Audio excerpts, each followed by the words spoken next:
Captain Daniel Hayes sat in his chair and stared at the screens in front of him. The same screens he had been staring at for 25 years. Every day was the same at Outpost Meridian. He would wake up, check the systems, eat breakfast alone, and then spend hours monitoring the edge of human space. He was 50 years old now, and half his life had been spent in this small station floating in the darkness between the stars. Daniel never minded the loneliness at first. When he was younger, he thought duty was the most important thing. He believed protecting humanity from unknown threats was worth any sacrifice.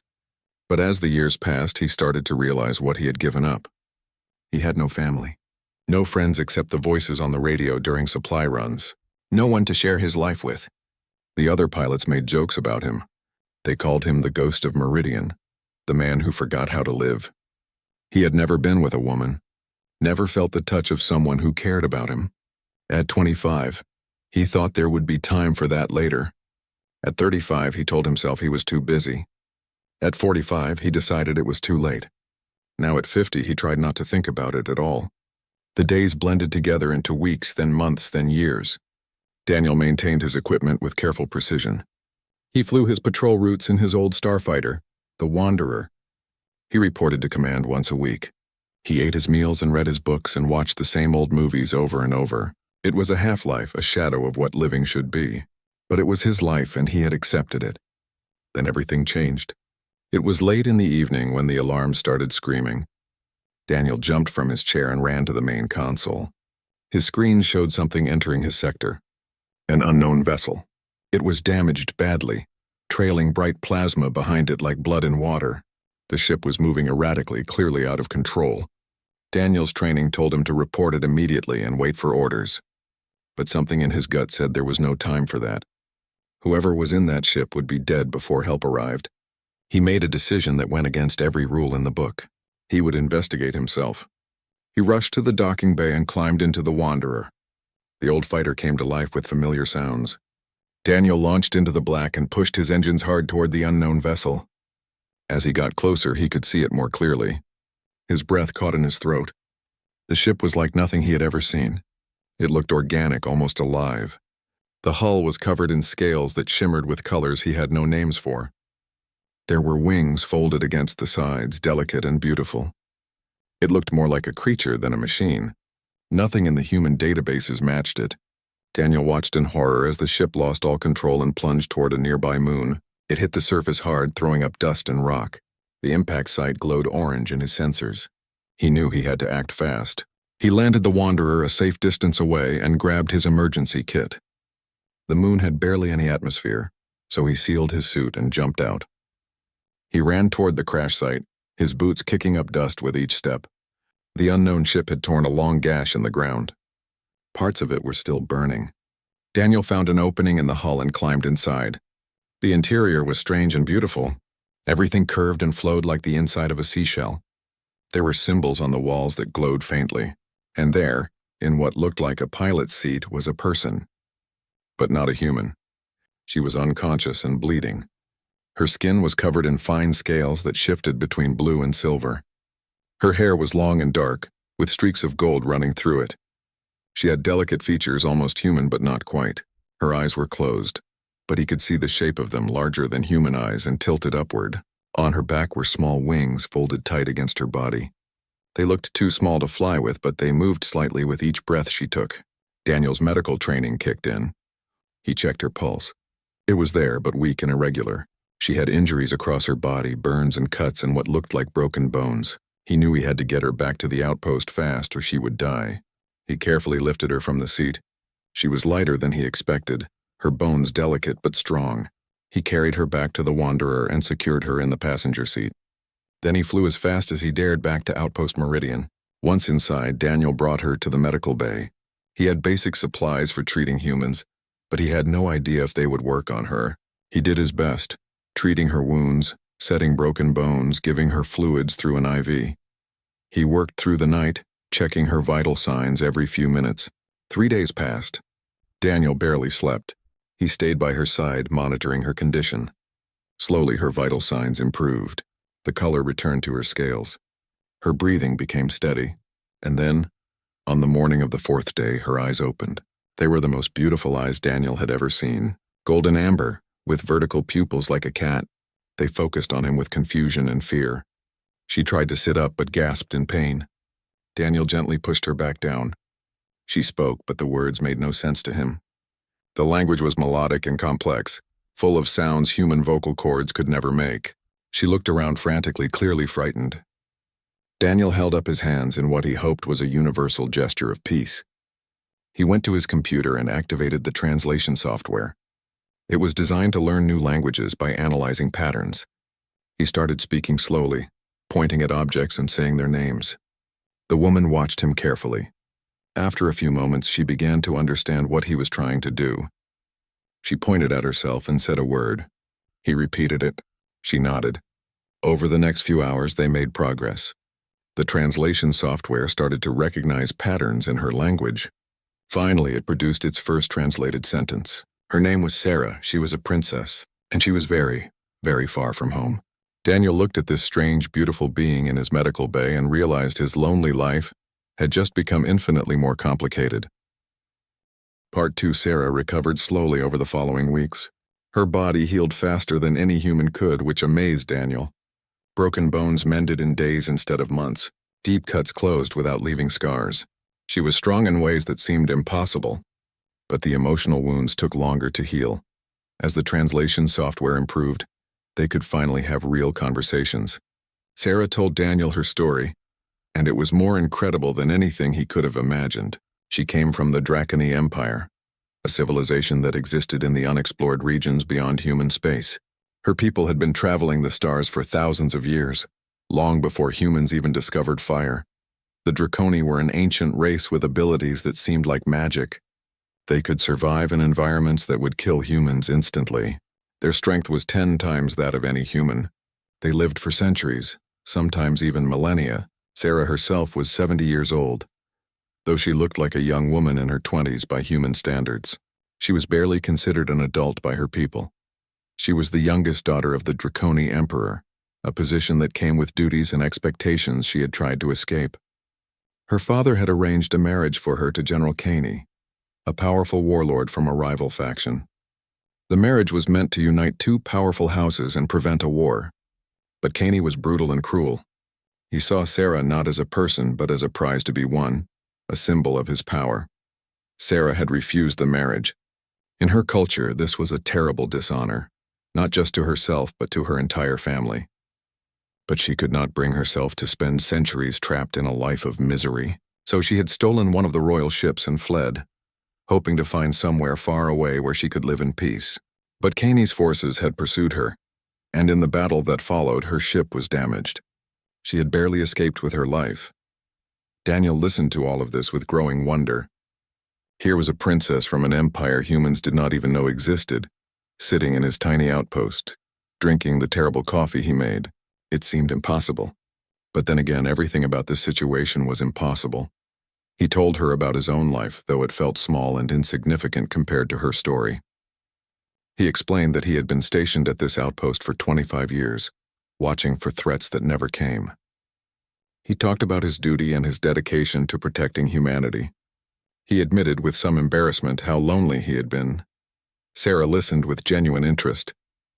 She asked him questions about human culture, about Earth, about the choices he had made. When he told her he had never left this outpost in all those years, never taken a vacation, never built a life outside his duty, she looked at him with something like sadness. In her culture, duty was the highest virtue. Warriors and guardians were respected above all others, but she said that duty should never consume a person entirely. Life was meant to be lived fully with joy and connection and love. She asked Daniel if he had ever experienced those things. He admitted he had not. Daniel showed Sarah around the small outpost. It was not much, just a few rooms connected by narrow corridors. There was the command center where he monitored his screens, the medical bay where she had recovered, a small living quarters with a kitchen and a bed, and the docking bay where the Wanderer sat waiting. Sarah found it fascinating.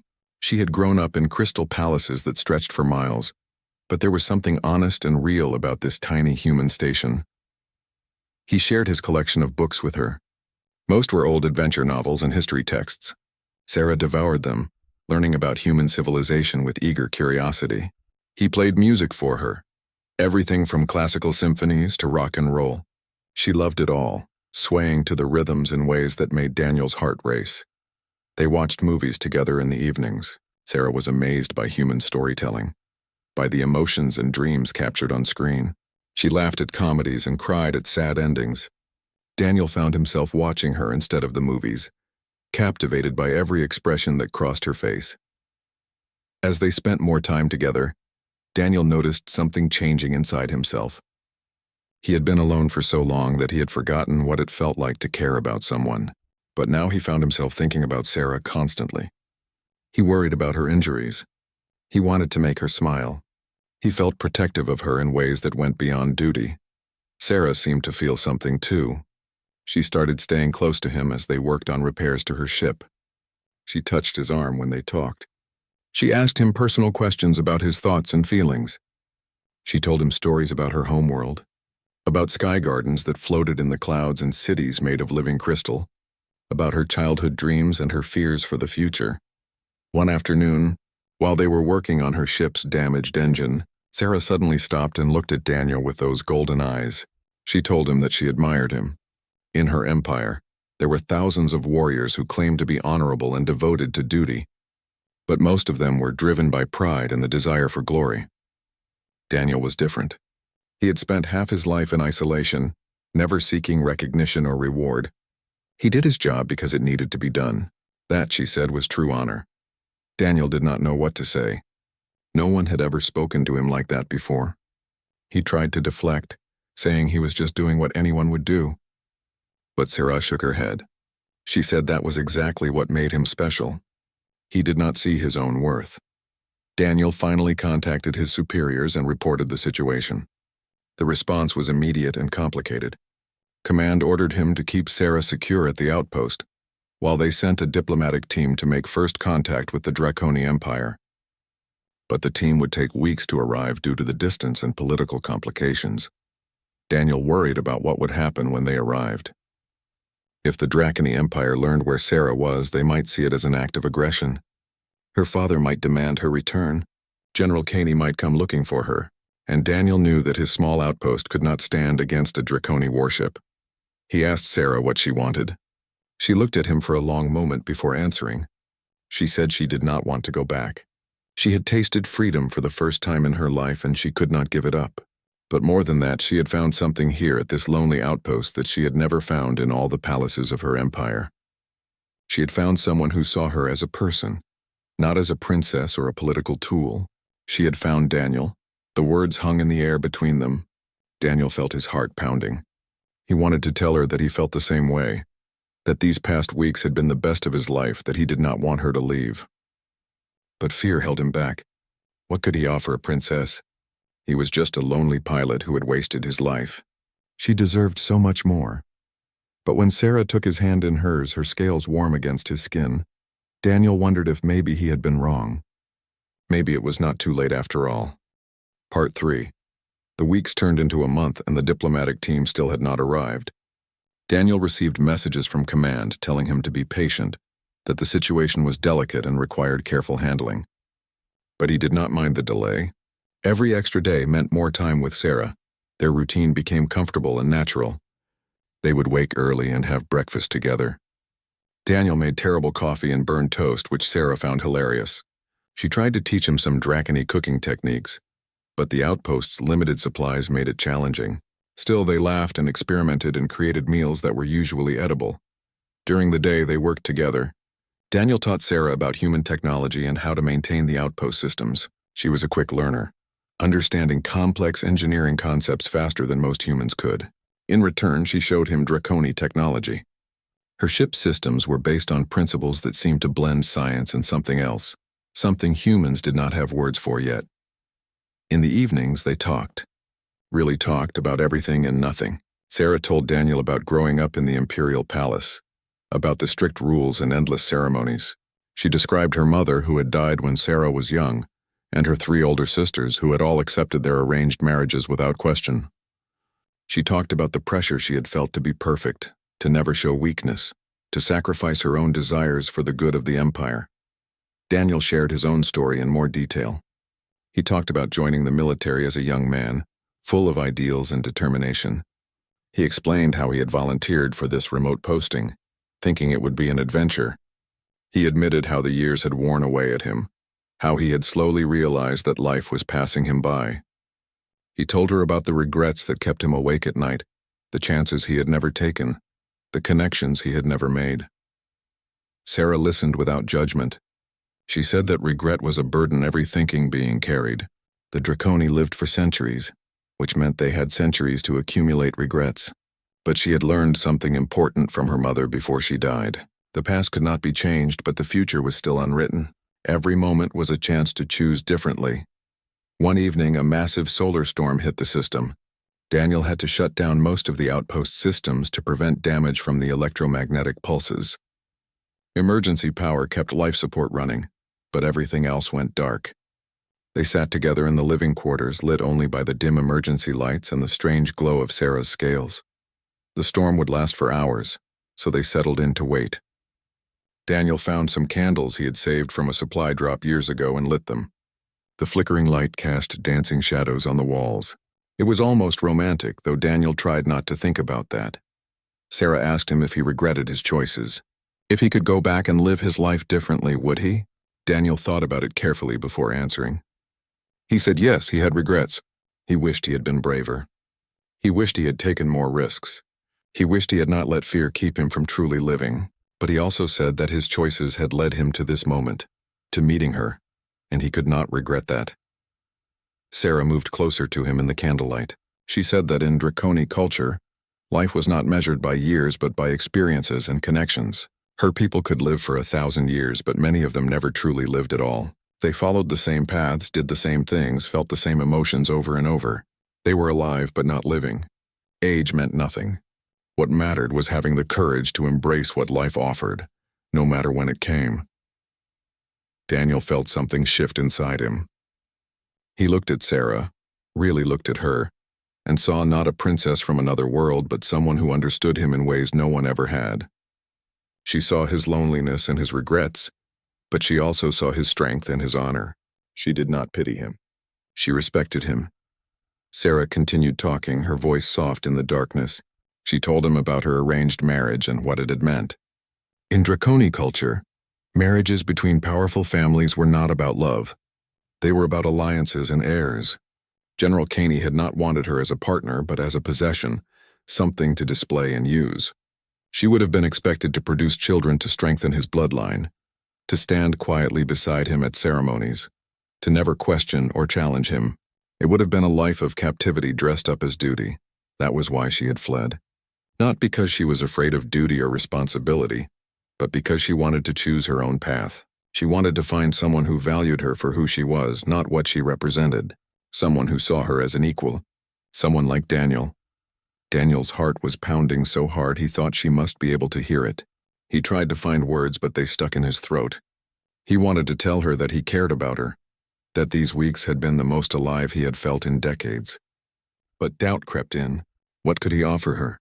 He was 50 years old, set in his ways, inexperienced in matters of the heart. She was a princess who had lived almost as long, but she had centuries ahead of her. She could find someone better, someone from her own people, someone who knew how to love properly. Sarah seemed to read his thoughts. She reached out and took his hand, her scaled fingers warm against his skin. She told him that he did not understand. She had known nobles and warriors, princes and scholars. She had been courted by beings who were powerful and accomplished and confident, but none of them had touched her heart the way Daniel did. His quiet kindness, his steadfast honor, his gentle soul. These were the things that mattered to her. She said that Daniel thought he had nothing to offer because he had spent his life alone. But being alone was not the same as being empty. He had spent 25 years doing something important, protecting others without ever seeking glory or recognition. He had maintained his integrity in isolation, which was harder than maintaining it in front of an audience. And when he found her broken and dying in that crashed ship, he had risked everything to save her. Not because it was his duty, but because it was right. Daniel felt tears stinging his eyes. No one had ever spoken to him like this. No one had ever seen him so clearly. He looked at Sarah and saw that she was crying too, luminescent tears rolling down her scaled cheeks. She told him that she had made her choice. She did not want to return to her empire or her old life. She did not want to be a princess anymore. She wanted to stay here with him if he would have her, not as a guest or a refugee, but as someone who had chosen him freely. Daniel found his voice at last. He told her that he had been afraid his whole life. Afraid of failure, afraid of vulnerability, afraid of wanting things he thought he could not have. But she made him want to be brave. She made him want to try. He said he had never done this before, never been close to anyone like this, and he was terrified of disappointing her.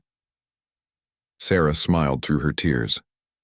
She said that love was not about being perfect or experienced. It was about trust and honesty and the willingness to be vulnerable with another person. She asked him if he trusted her. Daniel said yes, more than anyone he had ever known. Then she leaned forward and kissed him. It was gentle and sweet and nothing like the movies had made it seem. It was better, more real, more meaningful. When they pulled apart, Daniel was shaking. Sarah held his face in her hands and told him that this was just the beginning, if he wanted it to be. Daniel looked into her golden eyes and knew that everything was about to change. For the first time in his life, he was not afraid of that change. He was ready to embrace it. Part 4. The solar storm passed and the outpost systems came back online. But something fundamental had changed between Daniel and Sarah. They moved around each other differently now, with a new awareness and tenderness. Their hands would brush as they worked and they would smile. Their conversations carried deeper meaning. The air between them felt charged with possibility.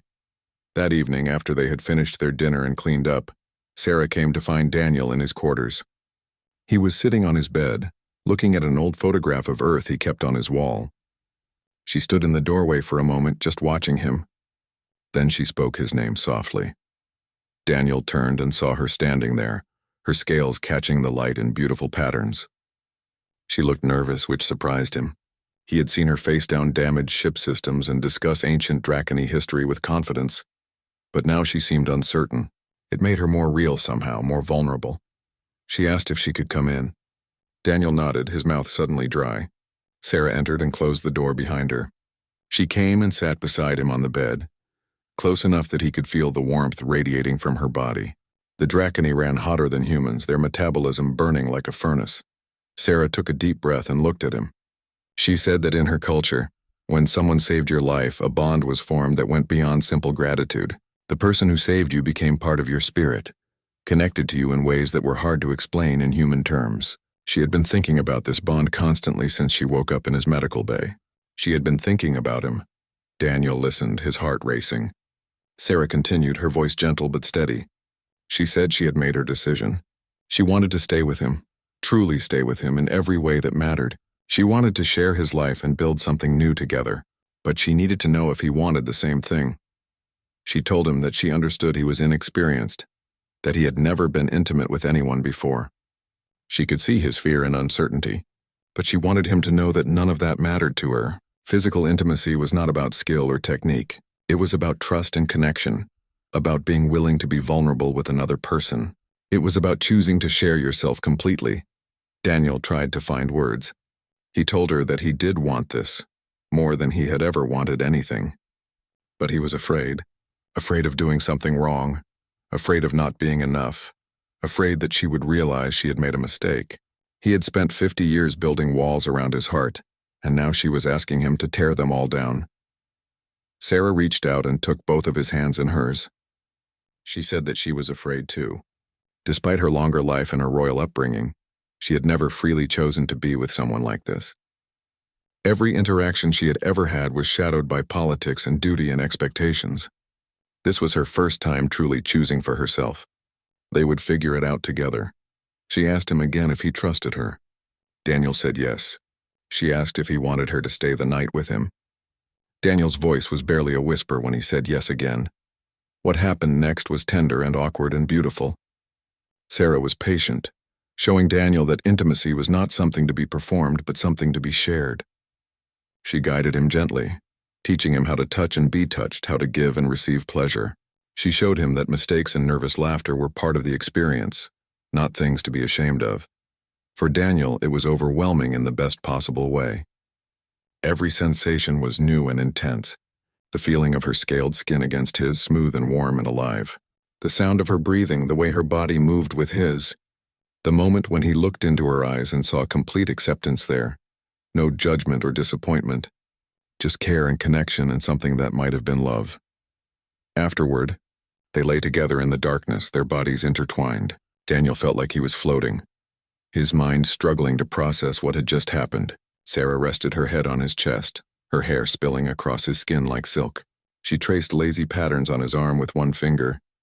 Daniel found his voice eventually. He told her that he had spent so many years thinking he had missed his chance at this, that he was too old and too set in his ways. He had convinced himself that some experiences were not meant for him, but she had shown him he was wrong. It was not too late. It had never been too late.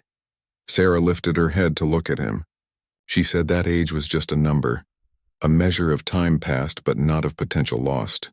Every moment was a chance to begin again, to choose differently, to open yourself to new experiences.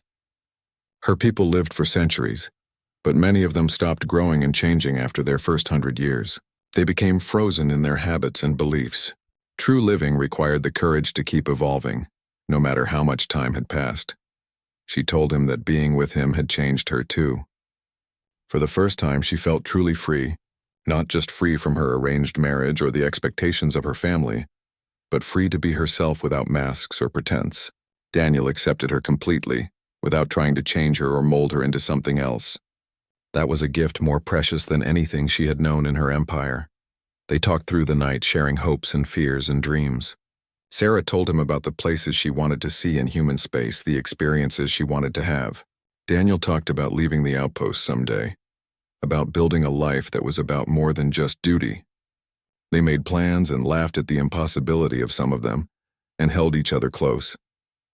As dawn approached and the outpost's lights began to brighten with the programmed day cycle, Sarah asked Daniel if he had any regrets about what had happened between them.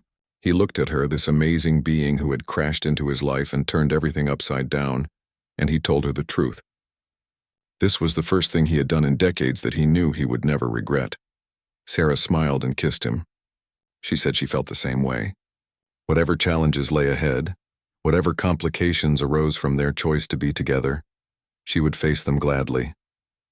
She had found something real and honest and good, and she would not let it go. Daniel held her and watched the artificial sunrise through his small window. For 25 years he had watched the same sunrise alone, marking another day of isolation. But this morning was different. He was not alone anymore. He had found connection and intimacy in something that felt like love. His life had finally begun. Outside, the stars continued their eternal dance. Somewhere out there, the Dracony Empire existed, unaware that one of their princesses had chosen a different path. Somewhere out there, General Caney was searching for what he considered his property. Somewhere out there, the human diplomatic team was slowly making their way to the outpost. But in this moment, none of that mattered. In this moment, there was just Daniel and Sarah, two beings from different worlds who had found each other in the vastness of space. They had chosen to tear down the walls of loneliness and fear, and let themselves be vulnerable. They had chosen to live fully, whatever the cost. Daniel knew that peace could not last forever. Reality would intrude eventually, but he would be ready to face it. For the first time in his life, he had something worth fighting for, someone worth protecting, and he would do whatever it took to keep her safe and keep this new life they were building together. Sarah fell asleep in his arms as the morning grew brighter. Daniel stayed awake a while longer, memorizing the moment. The weight of her body against his, the sound of her gentle breathing, the way her scales shimmered in the light. He wanted to remember every detail of this perfect morning. Eventually, exhaustion claimed him too. He drifted off to sleep with a smile on his face, his arms wrapped around the woman who had given him back his life. Whatever came next, they would face it together. Part 5. 3 days of peace followed. 3 perfect days where Daniel and Sarah existed in their own small world, learning each other and building something new together. They worked side by side during the day and held each other at night. They talked about their future, about where they might go and what they might do once this situation was resolved. They allowed themselves to hope. Then reality came crashing back. Daniel was in the command center checking his morning readings when every alarm in the outpost started screaming at once. Multiple contacts had just appeared in the sector, dropping out of faster-than-light travel. Big contacts, warship contacts. His screens lit up with data as his systems automatically analyzed the new arrivals. One ship matched no human design in the database. It was massive, easily 10 times the size of any human vessel Daniel had ever seen. The hull was covered in the same organic-looking scales as Sarah's crashed ship, but this one bristled with weapons. This was a Dracony warship. Sarah came running into the command center, her face pale with fear. She looked at the screens, and her expression told Daniel everything he needed to know. She recognized that ship. It belonged to General Caney. A communication request came through. Daniel answered it, and the main screen filled with an image that made his blood run cold. General Caney was humanoid like Sarah, but where she was delicate and beautiful, he was massive and brutal. His scales were dark red and black, his eyes cold and merciless. He wore armor that looked both ancient and advanced, covered in symbols that probably represented his victories. Caney spoke, and the translation software rendered his words into human language. He said he was looking for Princess Sarah of the royal house. She had stolen property of the Empire and fled her duties. He knew she was here. He demanded her immediate return.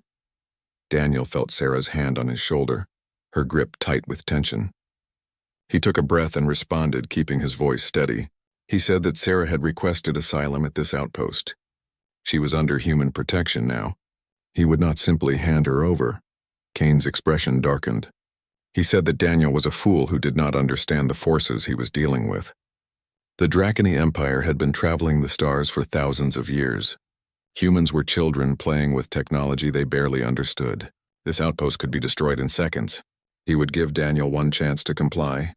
Return Sarah and face no consequences. Refuse and be destroyed along with her. The communication ended. Daniel looked at Sarah and saw tears running down her face. She told him he should let her go. He had already given her more than she ever hoped for. He had shown her what it meant to be truly cared for, to be seen as a person rather than a prize. She could not let him die for her. Daniel stood up and pulled her into his arms. He told her no. He had spent his entire life following orders, doing his duty, sacrificing his own happiness for the greater good. For once, he was going to choose something different. He was going to choose love. He was going to choose her. He sent 2 messages. One to the Dracony warship and one to Human Command. In both messages, he stated clearly that Princess Sarah had formally requested asylum under human law. She had the right to choose her own future. He would defend that right with his life if necessary. Daniel knew he could not win a fight against a Dracony warship. His outpost had minimal defenses. The Wanderer was armed but no match for a vessel that size. But he also knew that sometimes you had to stand up for what was right, even when the odds were impossible. That was what honor really meant. What happened next surprised everyone. A fleet of human ships appeared in the sector, at least 20 vessels led by a massive dreadnought. Admiral Collins of the Human Defense Force sent a communication to both the outpost and the Dracony warship. He said that command had been monitoring the situation closely. They saw an opportunity here, a chance to establish first contact with the Dracony Empire on humanity's terms. The Admiral offered to mediate between Sarah and her people.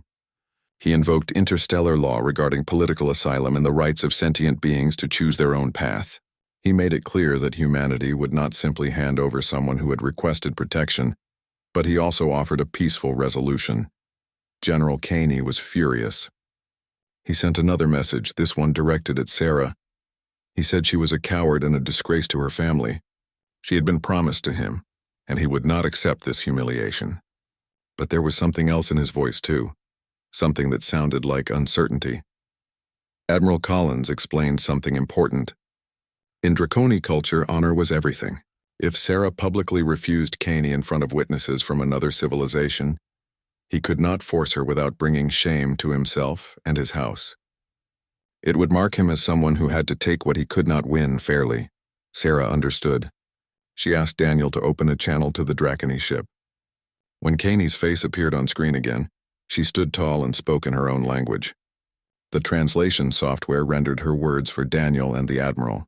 She said she was Princess Sarah, daughter of the Emperor, and she formally and publicly refused General Kane's claim on her. She renounced him before human witnesses and Dracony witnesses. She chose her own path and her own future. She chose freedom over duty, love over obligation, and a human pilot named Daniel Hayes over any Dracony warrior. The silence that followed was deafening. Kaney's face was a mask of rage, but he could not speak. The rules of his own culture bound him. To force Sarah now would be to admit weakness, to show that he could not win her through honor or strength. It would destroy his reputation.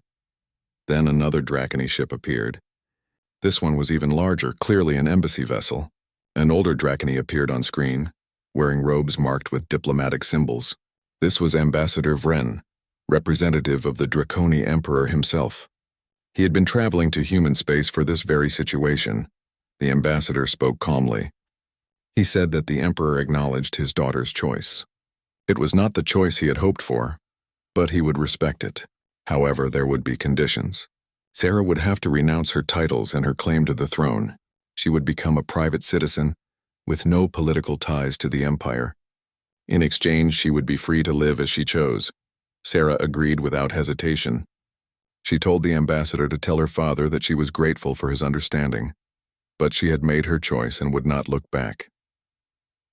General Kaney made one last attempt. He said this was not over, that he would not forget this insult. But the ambassador cut him off sharply. He said that Kaney had been rejected publicly and honorably. To pursue this further would bring shame to his entire house. The matter was closed. The Dracony ships prepared to depart. Before they left, Ambassador Vren sent one final message to Sarah. He said that her mother would have been proud of her courage. She had chosen a difficult path, but it was her own path. He wished her happiness and a long life. Admiral Collins contacted the outpost next. He commended Daniel for his integrity and his courage. He said that Daniel had potentially started a new chapter in human-Draconi relations.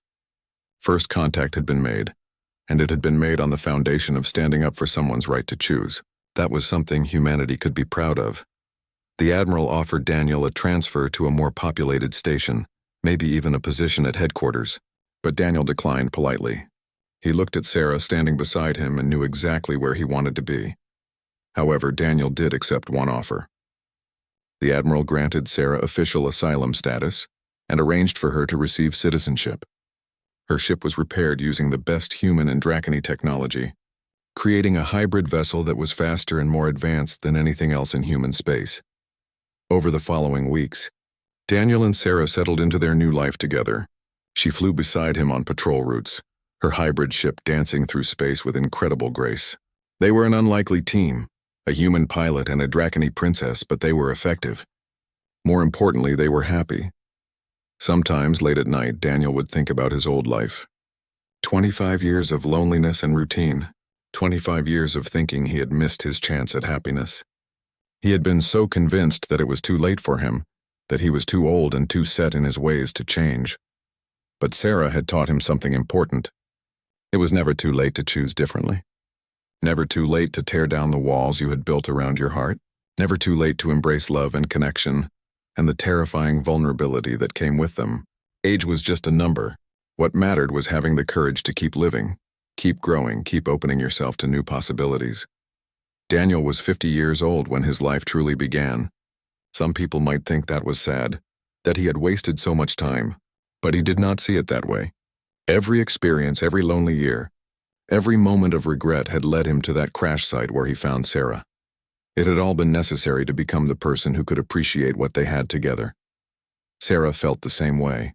She had lived 70 years in a cage of duty and expectation. She had centuries ahead of her, but she knew now that length of life meant nothing without freedom and choice. She had found both with Daniel, along with something she had never expected to find. She had found home,